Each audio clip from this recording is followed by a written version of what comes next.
السلام عليكم خوتي خواتاتي، كنتمنى ان شاء الله يوصلكم هذا الفيديو هذا وانتم بصحه جيده يا ربي الحبيب. نبداو الفيديو ديالنا بالصلاه على نبينا.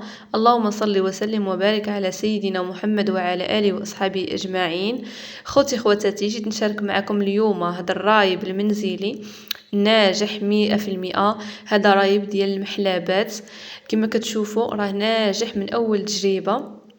بالنسبه للناس المبتدئين غادي ينجح معاكم، غير تبعوا الفيديو من الاول حتى الاخر. راه ما فيه لا كينه لا حتى شي حاجه، والله تيقوني راه كما قلت لكم ناجح ومكونات اللي بسيطه بزاف. نتمنى ديروا الفيديو مشاهده كامله من الاول حتى الاخر، وان شاء الله يكون الفيديو خفيف ظريف على قلوبكم. وكما كتشوفوا هانتوما راه ناجح قدامكم، الكاس ما كيتقلب ما والو، كما قلت لكم راه بدون كينه. نتمنى ان شاء الله يكون الفيديو خفيف ظريف وندوزو لطريقه التحضير.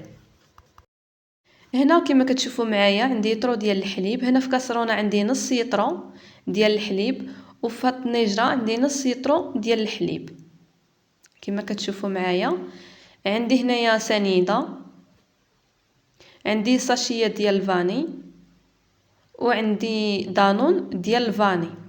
هذا دانون ديال الفاني اللي كيكون عاقد.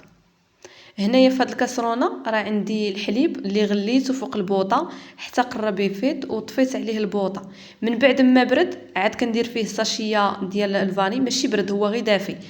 كندير فيه ساشيه الفاني وجوج معالق ديال سنيده. ديروا غير جوج معالق ديال سنيده كافيين. انا كاين كيحسبني راه كتبان مزيان، ما كانش واضح في التصوير.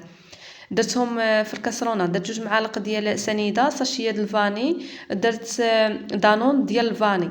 الحليب اللي نص يطرو كان عندي في الطنجره، راني رديته كيغلى حتى يفيض، حتى هو حتى غادي يفيض باش غادي ندوز نحركو ونخلط مزيان. صافي هنايا كما كتشوفوا هذاك اللي في الطنجره راه سخون حتى وصل للمرحله ديال الغليان. كنزيد عليه هنايا الحليب اللي خلطته مع الفاني ودانون ديال الفاني وسنيده، كنخلط مزيان. هنا كندوز كنخلط بالميكسور. يمكن لكم تخلطوا غير بالخلاط اليدوي حتى هو راه مزيان. وهنايا كما كتشوفوا معايا كنخلط مزيان مزيان. من بعد ما غادا نخلط مزيان باش كيندمجوا ليا داك، كيندمج لينا الحليب البارد مع السخون. وكندوز هنايا كنخويهم في الكويسات كما كتشوفوا معايا. وهنا صافي كنديرهم في الكويسات كما كتشوفوا. كيعطيني الكميه ديال تقريبا 6 الكيسان ونص يطرد الحليب. خرج ليا 6 الكيسان ونص من الكاس العنبه، يعني داك النص كان تقريبا قريب يعمر.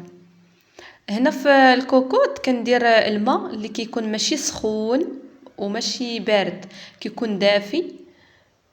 كنديروا فيه يدينا ما كتحرقناش، يعني الماء كيكون سخون شويه ولكن كنديروا يدينا ما كتحرقناش. صافي كنديروا فيه داك الكويسات ديالنا كما كتشوفوا. ومن بعد كندير واحد المنيديل فوق داك الكوكوط باش داك الفار ديال السخونيه د الماء فاش يطلع ما يطلع ليناش الغطايه د الكوكوط واللي يرجع لينا للكيسان. كنديروا هذا المنيديل هذا حتى فاش كيطلع الفار كما قلت لكم الغطايه د الكوكوط كيرجع لداك المنيديل. هنا كما كتشوفوا معايا درت واحد المالطه وغادا نلوي فيها هنايا هاد الكوكوط ديالي كما كتشوفوا، وغادي نديرها في واحد البلاصه اللي كتكون امنه ما يمشيو ليها لا الدراري لا والو باش ما كيتهرقش ليا داك الحليب. وهنايا انا رديتها لواحد البيت خاوي درتها فيه وليت غطيتها بمانطه اخرى صغيره. وهنا كما كتشوفوا معايا انا راه بديت كنجبد الكويسات ديالي. انا هنا خليته تقريبا واحد 6 ديال السوايع وصافي. من بعد مشيت حليت عليه الكوكوط، لقيته عاقد وناجح. هنا كنحيدو من الكوكوط حيتاش الكوكوط باقا سخونه شويه شاده السخونيه. صافي كنحيدو وكنديرو في واحد البواطه كنغطيه مزيان. وكنديرو دابا حيت الحال بارد يعني بلا ما ديروه في الثلاجه كديروه غير على براكه فوق البوطاجي وكتخليوه لصحوركم او لا تاكلوه في الفطور. المهم راه ناجح 100%. وكما العاده الى وصلتوا حتى لهنا ما تنساونيش من لايك وكومونتير، فعلوا زر الجرس باش يوصلكم كل جديد. اللي باقي ما اشتركش معايا في القناه يشترك معايا فضلا وليس امر. وهنا غادي نقول لكم بسلام عليكم وتبقوا على خير.